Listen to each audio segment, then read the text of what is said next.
ಹೇಳ್ತಾರೆ. ಶ್ರೀ ಗುರು ಮುಖದಿಂದ ಬರುವಂಥ ಒಂದೊಂದು ಶಬ್ದ ಅಂದ್ರೆ ಅಲ್ಲೇ ಅಮೃತದಂತ ಹೇಳ್ತಾರೆ. ಶ್ರೀ ಗುರು ವಚನದಿಂದ ಅಧಿಕ ಸುದಯ ಉಂಟೆ ಕೇಳ್ಯಾರ ಅವರು. ಶ್ರೀ ಗುರು ವಚನದಿಂದ ಅಧಿಕ ಸುದಯ ಉಂಟೆ ಅಂದ್ರೆ ಸುದಯ ಅಂದ್ರೆ ಅಮೃತ. ಗುರುವಿನ ಮುಖದಿಂದ ಬರುವಂಥ ಒಂದೊಂದು ಶಬ್ದಕ್ಕೆ ಬಿಟ್ಟು ಜಗತ್ತಿನಲ್ಲಿ ಎಲ್ಲರ ಅಮೃತ ಅದೇನೋ ಅಂತ ಕೇಳ್ಯಾರ. ಇಲ್ಲವೇ ಇಲ್ಲ ಅಂದರೆ ಅವ್ರು ಇಲ್ಲ, ಜಗತ್ತಿನಲ್ಲಿ ಎಲ್ಲ ಅಮೃತ ಇಲ್ಲ. ಅದಕ್ಕೆ ಪುಣ್ಯಾತ್ಮರೇ ಗುರು ಮುಖಾಂತರವಾಗಿ ಯಾಕೆ ಕೇಳಬೇಕಂತ ಕೇಳಿದರೆ, ಪರಮಾತ್ಮ ತಿಳಿಬೇಕಾದ್ರೆ ಗೂಢ ಅರಿತಿರ್ತದ, ಮತೀತ ಅರಿತಿರ್ತದೆ. ಈಗ ಒಂದು ದೃಷ್ಟಾಂತ ರೂಪ ಕತಿ ಹೇಳ್ತಾ ನೀವು ಎಲ್ಲರೂ ಹೇಳ್ಬೇಕು. ನನಗೆ ಬಸವಣ್ಣ ಮೊದಲು ಮಾಡಿಕೊಂಡು 3 ಮಂದಿ ಹೆಣ್ಮಕ್ಳು ಶುಕ್ರವಾರ ಬಾಜಾರಕ್ಕೆ ಮಂದ್ರೂಪಕ್ಕೆ ಹೊಂಟಿರತ್ರಿ ನಡ್ಕೋತ. ಕಲ್ಲವ ಮಲ್ಲವ ನಿಂಗವ ಹೆಸರ್ಯಾ. ಕೈಚೀಲ್ ತಗೊಂಡು ಬಾಳ್ಗಿ ಬಿಟ್ಟು ಮಂದ್ರೂಪಕ್ಕೆ ಸಂತಿಗೆ ಹೊಂಟಾರ. ಕಲ್ಲವ ಮಲ್ಲವ ಇಬ್ಬರು ಮುಂದೆ ಸಾಗಿ ಹೊಂಟಾರ. ಮಾತಾಡ್ಲಿಕ್ಕತ್ತಾರ, ತಂಗಿ ಹೆಂಗೆ ನಡೆದ ಸಂಸಾರ? ಹೆಣ್ಮಕ್ಳು ಸಂಸಾರಿಗೆ ಬಿಟ್ಟು ಮತ್ತೇನು ಮಾತಾಡ್ಬೇಕು ಅವರು? ನಂದ್ಯಾದ್ರ ಸಂಸಾರ ಅವ್ವ? ಯಾಕ ತಂಗಿ ಏನೈತೆ? ಮಕ್ಕ ಸೋಲು ಹುಟ್ಟಿಲ್ಲವ್ವ. ನನ್ನ ಮಗ ಮಣ್ಣಿಗೆ ಹೋಗಾನೇ ನನ್ನ ಸಂಸಾರ ಚಂದ ಆತದ್ಯವ್ವ ಅಂದೊಳಕಿ. ನಂದು ಕೇಳಿದೆ ನಿಂದು ಹ್ಯಾಂಗ ಅಂದೊಳಕಿ. ಆಕಿ ಅಂದಳು, ನಂದ್ಯಾನ ಕೇಳ್ತೇವ, ನನ್ನ ಮಗನೂ ಹೆಂಗೆ ಅದ, ನನ್ನ ಮಗ ಕುಣ್ಯಾಕ ಕುಂಡ್ರನೇ ಸುಧಾರಿಸ್ತದ ಅಕ್ಕಿ ಅಂದಳು. ಈಕಿ 3ನೇದಕ್ಕೆ ನಿಂಗವ್ವ ಬೇರೆ ಬೇರೆ ಹೊಂಟಿರೋ ದಾಮ್ರೆ, ನಾನು ಬಜಾರ್ಗೆ ಹೊಂಟೀನಿ ದಾಮ್ರಿ ಅಲ್ಲ ಜರ ನಿಂದ್ರೆ ಎಷ್ಟು ಅವಸರ ಹೊಂಟೀರಿ? ಬಾ ಬಾ ನಿಂಗವ್ವ ಬಾ ಬಾ ಅಂತ ಬಂದಳು. ಯಾಕೆ ನಿಂಗವ್ವ ನಿಂದ ಹೆಂಗೆ ನಡೆದ ಸಂಸಾರ? ಏನು ಹೇಳವ ನನ್ನ ಸಂಸಾರ ಸುದ್ದಿ? ನನ್ನ ಮಗ ಮುಂಗೈ ಜೋಳಿಗೆ ಹಾಕಾನೆ ಸುಧಾರಿಸ್ತದ ಅಂದಳಕಿ. ಮೊದಲಿನಕ್ಕೆ ಏನಂದಳು, ನನ್ನ ಮಗ ಮಣ್ಣಿಗೆ ಹೋಗಾನೆ ಸುಧಾರಿಸ್ತದ. ದಸರಾದಕ್ಕೆ ಅಂದಳು, ನನ್ನ ಮಗ ಕುಣ್ಯಾಕ ಕೊಂಡ್ರನೇ ಸುಧಾರಿಸ್ತದೆ. ಅಂಥ ಮಕ್ಕಳು ಹುಟ್ಟ್ಯಾವ್ರೀಗ. 3ನೇದಕ್ಕೆ ಅಂದಳು, ನನ್ನ ಮಗ ಜೋಳಿಗೆ ಹಿಡನೇ ಸುಧಾರಿಸ್ತದ ತಕ್ಕಿ ಅಂದಳು. ಇದ್ರ ಅರ್ಥ ಏನ್ರಿ? ನಿಮಗೆ ಕೋನ. ಮೊದಲಿನಕ್ಕೆ ಏನಂದಳು, ನನ್ನ ಮಗ ಮಣ್ಣಿಗೆ ಹೋಗಾನೆ ಸುಧಾರಿಸ್ತದೆ ಏನಂದಳು. ಅಲ್ಲಿ ಕುಂಬಾರ ಹಾಕಿದ್ದಳು. ನನ್ನ ಮಗ ದೊಡ್ಡವಾಗಿ ಅಡವಿಗೆ ಮಣ್ಣಿಗೆ ಹೋಗಿ ಮಣ್ಣು ತಂದು ಅದನ್ನು ತುಳಿದು ಕೆಸರು ಮಾಡಿ ಅದನ್ನು ಗಡಿಗೆ ಮಾಡ್ದ ವ್ಯಾಪಾರ ಮಾಡ್ದಂದ್ರೆ ನಾನು ಸಂಸಾರ ಕುಂಡಿರ್ತದ ತಕ್ಕಿ ಅಂದೇಳು. ಈಕೆ 2ನೇದಕ್ಕೆ ಏನಂದೇಳಲ್ಲ, ನನ್ನ ಮಗ ಕುಣ್ಯಾಗೆ ಕುಂಡ್ರನ್ನು ಸುಧಾರಿಸ್ತದ ಅಂದೇಳಕ್ಕೆ ಕುರುಬ್ರು ಹಾಕಿದಳಕಿ. ಕುರುಬ್ರಿಗೆ ಹೊಂಗಡಿ ನೇಬೇಕಾದ್ರೆ ಕುಣ್ಯಾಕ ಕುತ್ತೆ ನೇಬೇಕಾಗಿದ್ರಿ. ಅದಕ್ಕೆ ನನ್ನ ಮಗ ಹುಟ್ಟಿ ದೊಡ್ಡವಾಗಿ ಕುಣ್ಯಾಕ ಕೂತು ಹೊಂಗಡಿ ನೇಯ್ದು ಬಾಜಾರ್ಗೆ ಮಾರ್ಕೊಂಡು ಬಂದ್ರೆ ನಾನು ಸಂಸಾರ ಕುಂಡಿರ್ತದ ತಕ್ಕಿ ಅಂದೇಳು. ಈಕೆ 3ನೇದಕ್ಕೆ ಏನು ನಿಂಗಾವಿದಳು, ಈಕೆ ಐಗೋಳಕ್ಕಿದ್ದಳು. ನನ್ನ ಮಗ ದೊಡ್ಡವಾಗಿ ಮುಂಗಾಯಿ ಜೋಳಿಗೆ ಹಾಕಿ ಮನಿ ಹಿಟ್ಟು ಬೇಡ್ಕೊಂಡು ಬಂದು ಅಂದ್ರೆ ನನ್ನ ಸಂಸಾರ ಕುಂಡಿರ್ತದ ತಕ್ಕಿ ಅಂದೇಳು. ಗಾಂಭೀರ್ಯ ಅರ್ಥ ಆದಿಲ್ಲ ಒಳಗೆ. ಮತ್ತೊಂದು ಮಾತು ಕೇಳ್ತೀನಿ ನಿಮಗೆ. ವಜ್ಜಿ ಹೊತ್ತ ಕತ್ತಿ ಹಳ್ಳ ದಾಟುವಾಗ ಸುಟ್ಕೊಂಡು ಸತ್ತು. ವಜ್ಜಿ ಹೊತ್ತ ಕತ್ತಿ ಹಳ್ಳ ದಾಟುವಾಗ ಸುಟ್ಕೊಂಡು ಸತ್ತು. ನೀವು ಹತ್ತಿರ್ಬೇಕು, ಹಳ್ಳಿಗೆ ಉರಿಗಿರಿ ಹಚ್ಚಿರ್ಬೇಕ್ರಿ, ನೀರು ಕೈದಿರ್ಬೇಕ್ರಿ, ಸುಟ್ಕೊಂಡು ಸತ್ತದ. ಹ್ಯಾಂಗ ಸುಟ್ಕೊಂಡು ಸತ್ತಿರ್ಬೇಕ್ರಿ ಅದು? ಬಸವಣ್ಣ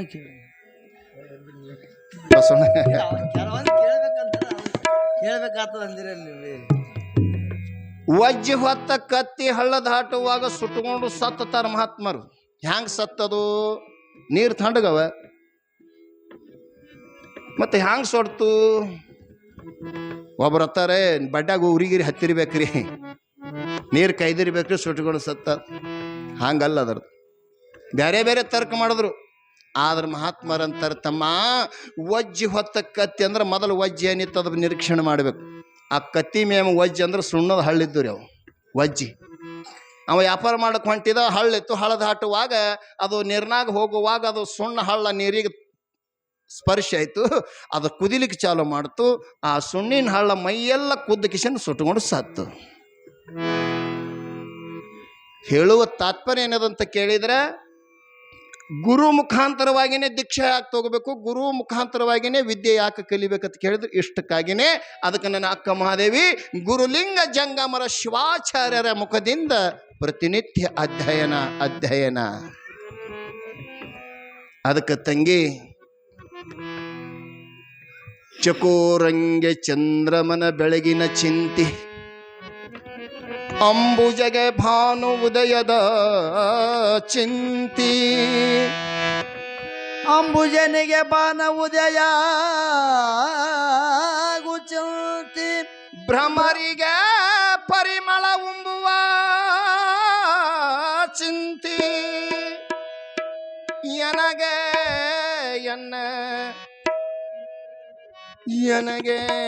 ಎನ್ನ ಶ್ರೀ ಚೆನ್ನ ಮಲ್ಲಿಕಾರ್ಜುನನ ನೆನೆವ ಚಿಂತಿ.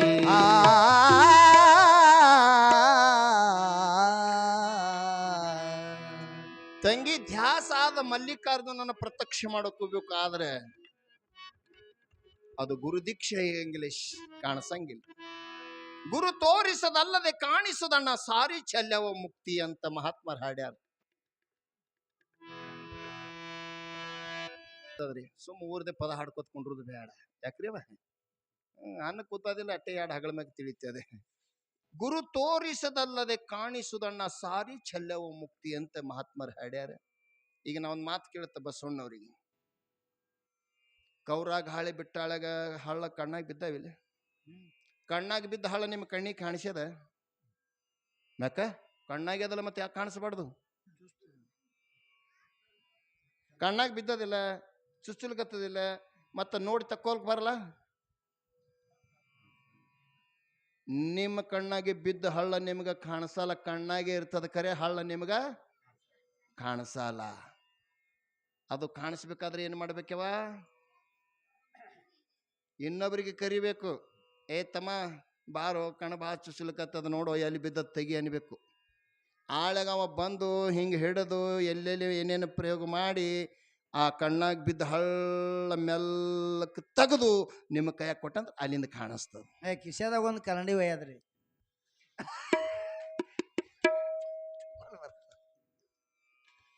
ಕಿಶೆದಾಗ ಕನ್ನಡಿ ಒಯ್ದೈತ್ರಿ. ದೃಷ್ಟಾಂತ ಇರ್ತದೆ. ಇದು ನಮ್ಮ ಕಣ್ಣಾಗೆ ಬಿದ್ದ ಹಳ್ಳ ನಮಗೆ ಹೆಂಗ ಕಾಣಂಗಿಲ್ಲೋ ಕಣ್ಣಾಗೆ ಇರ್ತದೆ.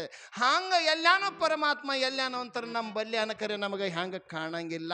ಅದು ನಿಂಬಲ್ಲೇ ಪರಮಾತ್ಮ ಹೆಂಗ ಅದಾನ, ಅವನ ಸ್ವರೂಪ ಏನದಂತ ಅದು ಯಾರಿಗೆ ಅಧಿಕಾರ ಅದಂತ ಕೇಳಿದ್ರೆ ಯಾವ ಬ್ರಹ್ಮಗೆ ಅಧಿಕಾರ ಇಲ್ಲ, ವಿಷ್ಣುಗೆ ಅಧಿಕಾರ ಇಲ್ಲ, ಮಹೇಶ್ಗೆ ಅಧಿಕಾರ ಇಲ್ಲ, ಯಾವ 33 ಕೋಟಿ ದೇವತೆಗಳಿಗೆ ಅಧಿಕಾರ ಇಲ್ಲ. ಅಂತ ಅಪ್ರೋಕ್ಷ ಬ್ರಹ್ಮಜ್ಞಾನಿ ಸ್ತೋತ್ರೀಯ ಬ್ರಹ್ಮನಿಷ್ಠ ಸದ್ಗುರುವಿಗೆ ಒಬ್ಬನಿಗೆ ತೋರಿಸಲಿಕ್ಕೆ ಬರ್ತದೆ, ಎಲ್ಲರಿಗೂ ತೋರಿಸಲಿಕ್ಕೆ ಬರೋದು. ಆ ಗುರು ಬಂದಂದ್ರೆ ಕಳ್ಳನ ಹಣ್ಣು ಹೊಂಡಾದ್ರಿ, ಇಲ್ಲಿಗೆ ಹೊಂಡಲ್ಲ ಅಲ್ಲಿ ತನ. ಅದಕ್ಕೆ ಗುರುಲಿಂಗ ಜಂಗಮರು ಹೇಳ್ತಾರೆ, ತಂಗಿ ಅಂತ ಮಲ್ಲಯ್ಯನ ಹುಡುಕಬೇಕಾದ್ರೆ ಗುರು ಕರ್ಣ ಬೇಕು, ಅದಕ್ಕೆ ಮಂತ್ರ ದೀಕ್ಷಾ ಬೇಕು, ಅದಕ್ಕೆ ಸಾಧನ ಬೇಕು. ಸಾಧನವಿಲ್ಲದೆ ಸತ್ತರೆ ಸಾವಿಗೆ ಅವಮಾನದ ತಂಗಿ ಅಂತ ಹೇಳ್ತಾರೆ ಗುರುಗಳು. ಮನುಷ್ಯ ಜನ್ಮಕ್ಕೆ ಹುಟ್ಟಿ ಬಂದ ಬಳಿಕ ಸಾಧನ ಮಾಡಲಿಲ್ಲ, ನಾನು ಯಾರಿದ್ದ ತಿಳ್ಕೊಳ್ಳಿಲ್ಲ ಅಂದ್ರೆ ಸಾಧನವಿಲ್ಲದೆ ಸತ್ತರೆ ಸಾವಿಗೆ ಅವಮಾನ, ಆದರ್ಶ ಜೀವನ ಇಲ್ಲದ ಬದುಕಿದ್ರೆ ಈ ಜೀವನಕ್ಕೆ ಅವಮಾನ ಅಂತ ಹೇಳ್ತಾರೆ ಮಹಾತ್ಮ. ಅದಕ್ಕೆ ತಂಗಿ ಸತ್ಸಂಗಂತೂ ಮಾಡಿದೆ, ನಿನ್ನ ಮಲದೋಷ ವಿಕ್ಷೇಪ ದೋಷ ಅವರ್ಣ ಇದು 3 ದೋಷವರಿ. ಮಲವಿಕ್ಷೇಪ ಜಾಕೆ ಅವರ್ಣ ಏಕ ರಹಾಕೆ, ಮಲವಿಕ್ಷೇಪ ಜಾಕೆ ನಹಿ ಕಿಂತು ಏಕ ಅಜ್ಞಾನ, ಹಾ ವೈಚವ ಸಾಧನ ಸಹಿತ ನರಸೋ ಅಧಿಕೃತ ಮತಿಮಾನ. ಮತಿಮಾನ ಅಂತ ನಮ್ಮ ಶಾಸ್ತ್ರದ ವರ್ಣನ ಬಂದದ, ವಿಚಾರ ಸಾಗರದಲ್ಲಿ ಬರ್ತದ್ರಿ. ಹಾ ಅಧಿಕಾರಿ ಲಕ್ಷಣ. ಮಲದೋಷ ಹೋಗಿರ್ಬೇಕು, ಅವರ್ಣ ದೋಷ ಹೋಗಿರ್ಬೇಕು, ಅಜ್ಞಾನ ವಿಕ್ಷೇಪ ಅನ್ನೋದು ಮಲ ವಿಕ್ಷೇಪ ಹೋಗಿರ್ಬೇಕು, ಅವರ್ಣ ದೋಷ ಒಂದು ಉಳಿದಿರ್ಬೇಕು, ಅಜ್ಞಾನ ಉಳಿದಿರ್ಬೇಕು. ಅದು ಅಜ್ಞಾನ ಗುರು ತೆಗಿತಾನೆ. ಮಲದೋಷ ಹೋಗಬೇಕಾದ್ರೆ ದಾನ ಧರ್ಮ ಪುಣ್ಯದ ಕಾರ್ಯ ಮಾಡಿದ್ರೆ ಮಲದೋಷ. ಮಲದೋಷ ಎದಕ್ಕನಬೇಕು? ಪಾಪ ಕಾ ನಾಮ್ ಮಲಕಹೆ. ನಮ್ಮಲ್ಲಿ ಪಾಪ ಇರ್ತಾವ, ಪಾಪ ಹೋಗಬೇಕಾದ್ರೆ ಇದು ಸತ್ಸಂಗದ, ಇದು ಸತ್ಯ ಹರಿಶ್ಚಂದ್ರ ನನಗೆ ಹಾಳಿ ಬಿಟ್ಟದೆ. ಈ ಸತ್ಸಂಗದೊಳಗೆ ನೀವೇನು ದಾನ ಮಾಡದದ, ಧರ್ಮ ಮಾಡದದೆ, ಯಾರು ಪ್ರಸಾದ ಹಂಚವ್ರು ಇದ್ರ ಪ್ರಸಾದ ಹಂಚ್ರಿ, ಜಿಲೇಬಿ ಹಂಚ್ರಿ, ಲಾಡು ತಂದು ಹಂಚ್ರಿ.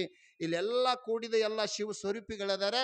ನೀವು ಮಾಡಿದ ದಾನ ಇಲ್ಲಿ ಸತ್ಸಂಗದೊಳಗೆ ಪ್ರಸಾದ ರೂಪಿ ವಾಟಪ್ ಮಾಡಿದ್ರಿ ಅಂದ್ರೆ ಅನ್ನಪೂರ್ಣೆ ಸದಾಪೂರ್ಣೆ ಸದಾವಲ್ಲಭೆ ಅನ್ನ ಸಂತೃಪ್ತ ತೃಪ್ತೋ ಚಂಕರ. ನಮ್ಮ ಶಾಸ್ತ್ರ ಹೇಳ್ತದ ಈ ಸತ್ಸಂಗದೊಳಗೆ ಮಾಡಿದ ದಾನ ಪ್ರಸಾದ ಇಲ್ಲೆಲ್ಲ ಭಕ್ತರಿಗೆ ಕೊಟ್ರಪ್ಪ ಅಂದ್ರೆ ಆ ಪರಮಾತ್ಮ ಹೋಗಿ ಮುಡ್ತದಂತೆ. ಅದಕ್ಕೆ ಇಂಥ ದಾನ ಧರ್ಮಾದಿಗಳನ್ನು ಮಾಡೋ ಮಲದೋಕ್ಷ ಕಳ್ಕೋಬೇಕು.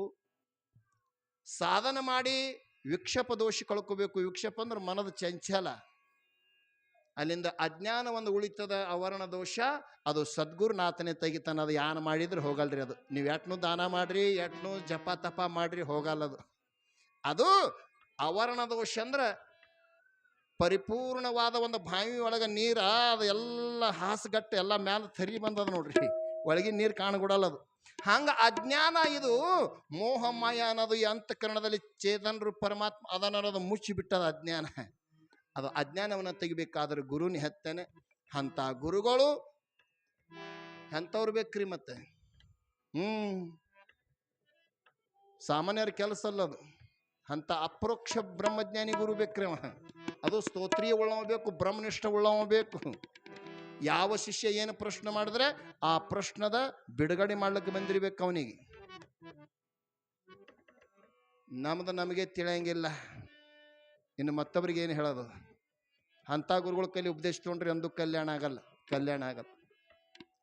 ಅಂತ ತತ್ವ ಚಿಂತನದ ಗುರುಗಳ ಕೈಲಿ, ಒಂದು ವೇದಾಂತ ಶಾಸ್ತ್ರ ಅಧ್ಯಯನ ಬಲ್ಲಂತಹ ಗುರುಗಳ ಕೈಲಿ ಒಂದರ ಉಪದೇಶ ತಗೊಂಡೇವೆ ಅಂದರೆ ನಮ್ಮ ಜೀವನ ಕಲ್ಯಾಣ ಆಗ್ತದಂತೆ. ಗುರುಗಳು ಮಹಾದೇವಿಗೆ ಹೇಳಿದಾಗ ಮಹಾದೇವ್ ಅಂತಾಳ, ಗುರುಗಳೇ ಅಂತಹ ಗುರು ಮತ್ತೆ ಅಲ್ಲಿಲ್ಲ, ನೀವೇ ಇದ್ರಂತೆ. ಎದ್ದು ಪಟ್ಟದಶ ಕೈ ಮುಗಿದು ಶಿರಬಾಗಿ ಗುರುಗಳ ಪಾದ ಹಿಡಿದಳು, ನನಗೆ ಉದ್ಧಾರ ಮಾಡು ಗುರುವೇ, ನೀನೇ ನನಗೆ ದೀಕ್ಷಾ ಕೊಡು ಅಂತ ಉದ್ಧಾರ ಮಾಡು ಅಂತ ಕಾಲಿಗೆ ಬಿದ್ದಳು. ಗುರುಗಳಿಗೆ ಕಾಲಿಗೆ ಬಿದ್ದಳು. ನಾಳೆ ಮುಂಜಾನೆ ತಂಗಿ ಬ್ರಹ್ಮಿ ಮುಹೂರ್ತದೊಳಗೆ ಸ್ನಾನ ಸಂಧ್ಯಾ ಶುಚಿರ್ಭೂತ ಆಗಿ ಬಾ, ಎಲ್ಲ ನಿನಗೆ ಎಲ್ಲ ಪಂಚಕಲಶ ಹೂಡಿ. ಗುರು ದೀಕ್ಷಾ ಅಂದ್ರೆ ಒಂದು ಮದುವೆ ಇದ್ದಂಗೆ ರೀ. ಮದುವೆ ಇದ್ದಂಗೆ. ಅದಕ್ಕೆ ಪಂಚಕಲಶ ಹೂಡ್ಬೇಕು. ಅದಕ್ಕೆಲ್ಲ ಕೈಯಾಗ ಕಂಕಣ ಕಟ್ಟಬೇಕು. ಅದಕ್ಕೆಲ್ಲ ಪಂಚಕಲಶ ಹೂಡಿ ಶಾಶ್ವಿ ಏರ್ದು ಅದ್ರಾಗ ಶಾಶ್ವಿ ಮ್ಯಾಗ ಕುಂಡ್ರಿಸ್ಬೇಕು. ಗುರುಗಳು ವರದಸ್ತ ಮಸ್ತಕ ಮೇಲೆ ಇಟ್ಟು ಶರಣ ಸತಿ ಲಿಂಗಪತಿ ಅಂತ ಉಪದೇಶದ ಏನು ಮಹತ್ವದ ಅನ್ನೋದು ನಾಳೆಗೆ ನೋಡೋಣಂತ ಮಾತನ್ನು ತಿಳಿಸಿ, ಅಕ್ಕ ಮಹಾದೇವಿಗೆ ಯಾವ ಅಪರೋಕ್ಷ ಬ್ರಹ್ಮಜ್ಞಾನಿಗಳದ, ಯಾವ ನನ್ನ ಜಗಜ್ಯೋತಿ ಬಸವಣ್ಣನವರ ವಚನದ ಮತ್ತು ವೇದಾಂತ ಶಾಸ್ತ್ರದ ಅಧ್ಯಯನ ಮಾಡುವಂಥ ಗುರುಗಳು ನಾಳೆಗೆ ಯಾವ ಥರನಾಗಿ ಮಹಾದೇವಿಗೂ ಉಪದೇಶ ಮಾಡ್ತಾರೆ. ಉಪದೇಶದ ಪ್ರಕಾರ ಎಸವ ಗುರು ಮಂತ್ರದ ಉಪದೇಶ ಪ್ರಕಾರಗಳದಾವ. ಅದಕ್ಕೆಲ್ಲ ಪ್ರಕಾರಗಳದಾವ. ಅದಕ್ಕೆ ನಮ್ಮ ಶಾಸ್ತ್ರದಾಗ ಹೇಳ್ಯಾರ, ಏನು ಹೇಳ್ಯಾರ, ವೇದಾಂತ ದೀಕ್ಷಾ ಬೇರೆ, ಮಂತ್ರ ದೀಕ್ಷಾ ಬೇರೆ, ಪೂರ್ವ ಶೈವ ದೀಕ್ಷಾ ಬೇರೆ, ಶುದ್ಧ ಶೈವ ದೀಕ್ಷಾ ಬೇರೆ, ಮಾರ್ಗ ಶೈವ ದೀಕ್ಷಾ ಬೇರೆ, ವೀರಿ ಶೈವ ದೀಕ್ಷಾ ಬೇರೆ. ಇವು ಬೇರೆ ಬೇರೆ ದೀಕ್ಷಾ ಅವ. ಅದಕ್ಕೆ ಯಾವ ದೀಕ್ಷೆಗಳನ್ನು ಮಹಾದೇವಿಗೆ ಕೊಟ್ಟು ಗುರುಗಳು ಉದ್ಧಾರ ಮಾಡ್ತಾರೋ ಅನ್ನೋ ವಿಷಯ ನಾಳೆಗೆ ನೋಡೋಣಂತ ಮಾತನ್ನು ತಿಳಿಸಿ. ಯಾಕಂದ್ರೆ ಇವತ್ತು ನಮ್ಮ ಡ್ರೈವರ್ ಹೊಸದಾಗಿ ಬಂದನ್ರಿ, ಅದಕ್ಕೆ ಗಾಡಿ ಸ್ಲೋ ಹೊಡಿತಾನವ. ದಿನ ಡ್ರೈವರ್ ಇದ್ರೆ ಒಂದು ತಾಸನಾಗ ಹೋಯ್ತಿದ್ದ. ಅದಕ್ಕೆ ಇವತ್ತು ಸ್ವಲ್ಪ ಲೇಟ್ ಆಗ್ತದೆ. ಅದಕ್ಕೆ ದಿನ ಟೈಮ್ ಆಗ್ಯದ, ಅದರ ದಿನ ವಾದ ಇಲ್ಲ. ನಾಳೆ ಮಹಾದೇವಿ ಗುರು ಅನುಗ್ರಹವನ್ನು ಪಡೆದುಕೊಂಡು ಗುರುವಿನ ಆಜ್ಞೆದೊಳಗೆ ನಡೆದುಕೊಂಡು, ಯಾಕಂದ್ರೆ ಹೆಣ್ಮಕ್ಳಿಗೆ ಗಂಡದನ್ನ ತಿಳ್ಕೊಬೇಡ್ರಿ, ನಮಗೂ ಗಂಡ ಬೇಕೇ ರೀ. ವ್ಯವಹಾರದೊಳಗೆ ಹೆಣ್ಣು ಮಕ್ಕಳಿಗೆ ದೇವರಿಲ್ಲ, ಗಂಡನ ಬಿರ್ತು ಯಾರಿಲ್ಲ ಅಂತ ಹೇಳ್ತಾರಲ್ಲ. ವ್ಯಾವಹಾರಿಕ ಸತ್ತಾನೆ ಬೇರೆ, ಪಾರಮಾರ್ಥಿಕ ಸತ್ತಾನೆ ಬೇರೆ, ಪ್ರಾತಿಭಾಷಿಕ ಸತ್ತಾನೆ ಬೇರೆ. ಅದಕ್ಕೆ ಸತ್ತಾನುಸಾರವಾಗಿ ನಾವು ಚರ್ಚೆ ಮಾಡೋದದ. ನಾ ಮೊದಲೇ ಹೇಳಿದಿರ್ಬೇಕು, 3 ಸತ್ತಗಳದವ. ಮಹಾತ್ಮರು ವಚನ ಅಭಂಗನು ಸತ್ತ ನೋಡಿ ಮಾಡ್ಯಾರ್ರಿ. ಅವರು ಯಾವ ಸತ್ತದೊಳಗೆ ಯಾವ ಭಕ್ತರಿಗೆ ಏನು ಉಪದೇಶ ಮಾಡಬೇಕನ್ನೋದು. ಅದಕ್ಕೆ ವ್ಯವಹಾರ ಸತ್ತದ ಉಪದೇಶನೇ ಬೇರೆ, ಪಾರಮಾರ್ಥಿಕ ಸತ್ತದ ಉಪದೇಶ ಬೇರೆನೆ, ಪ್ರಾತಿಭಾಷಿಕ ಸತ್ತದ ಉಪದೇಶನೇ ಬೇರೆ ಇರ್ತವೆ. ಅದಕ್ಕೆ ನಾಳೆ ನನ್ನ ಮಹಾದೇವಿಗೆ ಗುರು ಲಿಂಗ ಜಂಗಮ ಶಿವಾಚಾರ್ಯರು ಯಾವ ಥರನಾಗಿ ದೀಕ್ಷೆಯನ್ನು ಮಾಡಿ ಅಕ್ಕ ಮಹಾದೇವಿಯಲ್ಲಿ ಒಂದು ಜ್ಯೋತವನ್ನು ಪ್ರಕಟ ಆಗಿ ವೈರಾಗ್ಯವನ್ನು ತಾಳಿ ಮುಂದೆ ಸಣ್ಣ ವಯಸ್ಸದಲ್ಲಿ ಬಹಳ ಅದ್ಭುತವಾದಂಥ ಮಂಗಲಮಯವಾದಂಥ ಅಮೃತದ ಮಹಾದೇವಿ ಪುರಾಣದ. ಅದಕ್ಕೆ ಪುಣ್ಯಾತ್ಮರಿ ಒಂದೊಂದು ವಚನ ಹಾಡ್ಯಾಳ ಅಕ್ಕ ಮಹಾದೇವಿ.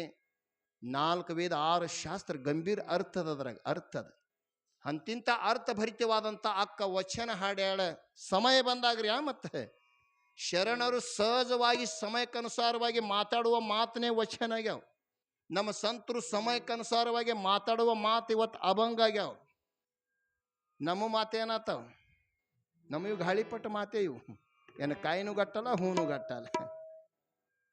ಅದಕ್ಕಿರಲಿ, ನಾಳೆ ಅಕ್ಕ ಮಹಾದೇವಿ ಒಂದು ಗುರುಪದೇಶವನ್ನು ಪಡೆದುಕೊಂಡು ಎಂಥ ವೈರಾಗ್ಯವನ್ನು ತೊಡ್ತಾಳ.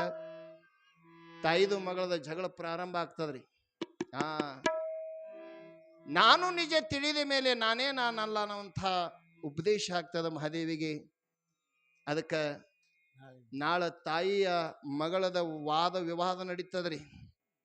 ಆಕಿ ತಾಯಿ ಅತ್ತಳ, ಪ್ರಪಂಚ ಕಡಿ ಬಾ, ಪ್ರಪಂಚ ಮಾಡು, ಮದುವೆ ಮಾಡ್ಕೊ, ಮಕ್ಕಳು ಹಡಿ. ಅಕ್ಕಿ ಅತ್ತಳ, ಮಹಾದೇವಿ ಏನೇನು ಅದಕ್ಕೆ ಉತ್ತರ ಕೊಡ್ತಾಳೆ, ವಚನದಾಗೆ ಉತ್ತರ ಕೊಟ್ಟಾಳ್ರಿಕಿ. ಅದಕ್ಕೆ ನಾಳೆಗೆ ನೋಡೋಣಂಥ ಮಾತನ್ನು ತಿಳಿಸಿ ಬಹಳ ಸುಂದರವಾಗಿ ನೀವೆಲ್ಲ ಪ್ರತಿನಿತ್ಯ ಬಂದು ಇದು ಶ್ರವಣ ಭಕ್ತಿ ಮಾಡ್ಲಿಕ್ಕತ್ತೀರಲ್ಲ. ಈ ಶ್ರವಣದೊಳಗೆ ಒಂದು ತಿಂಗಳ ಪ್ರತಿನಿತ್ಯ ನೇಮದಿಂದ ಬಂದು ಅಕ್ಕ ಮಹಾದೇವಿಯ ಪವಿತ್ರ ಈ ಅಮೃತ ಪುರಾಣವನ್ನು ನೀವು ಭಕ್ತಿ ಶ್ರದ್ಧೆಯಿಂದ ಶ್ರವಣ ಮಾಡಿದ್ರಿ ಅಂದ್ರೆ 11 ತಿಂಗಳು ನಿಮ್ಮ ಪ್ರಪಂಚದೊಳಗೆ ಒಂದು ಕೂದಲಿಗೆ ಧಕ್ಕೆ ಹತ್ತಂದ್ರೆ ಅಲ್ಲಿಂದ ನನಗೆ ಕೇಳ್ರಿ. ಇದು ಸುದರ್ಶನ ಚಕ್ರ ಇದ್ದಂಗದ ಪರಮಾತ್ಮನ ಸತ್ಸಂಗ ಅಂದ್ರೆ. ಅದಕ್ಕೆ ಪುಣ್ಯಾತ್ಮರೇ, ಇದು ದೊಡ್ಡ ಪುಣ್ಯ ಅದ. ಅದಕ್ಕೆ ಅಕ್ಕನೇ ಹಾಡ್ಯಾಳ, ನಾಳೆಗೆ ನಿಮ್ಗೆ ಹಾಡಿ ತೋರಿಸ್ತಾನ. ಯಾಕಂದ್ರೆ ಒಂದಿನ ಗುರು ಪೂಜೆ ಮಾಡೋದಕ್ಕಿಂತಲೂ, ಲಿಂಗ ಪೂಜೆ ಮಾಡೋದಕ್ಕಿಂತಲೂ, ಜಂಗಮ ದಾಸಗ ಮಾಡೋಕ್ಕಿಂತಲೂ ಒಂದು ಅರ್ಗಳಿಗೆ ಸತ್ಸಂಗದಲ್ಲಿ ಶ್ರೇಷ್ಠ ಪುಣ್ಯದಂತ ಅಕ್ಕನೇ ತಿಳಿಸಿಕೊಟ್ಟಾಳ. ಇದು ಸತ್ಸಂಗವ ಎಲ್ಲಕ್ಕ ಹೆಚ್ಚಿನ ತಾಕತ್ತಿದ್ರಾಗ. ಇದರಷ್ಟು ತಾಕತ್ತ ಮತ್ತೆ ಎದರಾಗನೂ ಇಲ್ಲ. ನೀವು ಭಾರತ ದೇಶ 12 ಜ್ಯೋತಿರ್ಲಿಂಗ ತಿರುಗಾಡಬೇಡ್ರಿ, ತೀರ್ಥ ಕ್ಷೇತ್ರ ಮಾಡಿ ಬರ್ರಿ, ಆ ಎಷ್ಟು ಪುಣ್ಯ ಸಿಗ್ತದ ನೋಡ್ರಿ. ಅದರಷ್ಟಕ್ಕಿಂತ 10 ಪಟ್ಟು ಪುಣ್ಯ ಇದು ಅರಗಳಿಗೆ ಸತ್ಸಂಗದೊಳಗೆ ಪುಣ್ಯ ಸಿಗದ. ಅದಕ್ಕೆ ದೊಡ್ಡ ಪುಣ್ಯ ಈ ಸತ್ಸಂಗದಾಗ. ಅದರಂತೆ ಅಶೋಕ್ ಗೌಡ್ರ ಪಾಟೀಲ್